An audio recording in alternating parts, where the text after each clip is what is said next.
Europe 1, 7h13, Thomas Soto. Et on retrouve notre geek économique, c'est Nicolas Barré, directeur de la rédaction des Échos. Bonjour Nicolas. Bonjour, toujours le nez dans son portable, Nicolas. Après la plupart des autres banques, la Banque Postale va à son tour lancer une banque mobile 100% numérique. Ça veut dire qu'on pourra bientôt avoir un compte à la Banque Postale et ne jamais mettre les pieds dans un bureau de poste. Exactement, oui. Alors déjà, aujourd'hui, presque toutes les banques disposent d'une banque 100% numérique qui coûte moins cher à entretenir qu'un réseau physique. Bien sûr, Boursorama, Fortuneo, tout ça, ça existe depuis plus de 10 ans. La Banque Postale prend le train après tout le monde, mais il faut dire qu'elle dispose de 5 fois plus d'agences que BNP Paribas ou Société Générale, donc elle a moins besoin, ou elle avait moins besoin d'Internet pour toucher des clients. Et justement, alors Nicolas, quel est l'intérêt de lancer une banque sur Internet quand on dispose de plus de 9000 agences comme la Poste? 9000, Voilà, exactement, oui.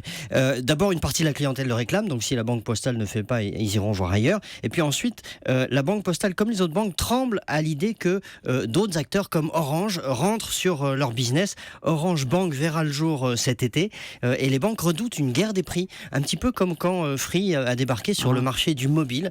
Voilà, ça a déstabilisé tout le secteur. Bon, ça donne quand même l'impression que les banques se tirent une balle dans le pied, même s'ils ne semblent pas avoir vraiment le choix, non? C'est vraiment une révolution que connaît tout le secteur bancaire. Des centaines de milliers de salariés sont concernés et vont devoir être formés à de nouveaux métiers. La banque en ligne ne va pas forcément provoquer des fermetures d'agences en cascade, mais le défi est énorme parce qu'il faut que les banques développent de nouveaux services dans leurs agences physiques, qu'elles trouvent de nouvelles sources de chiffre d'affaires. Alors c'est possible, c'est le message d'ailleurs que fait passer certains réseaux comme le Crédit Mutuel, mais c'est un énorme défi.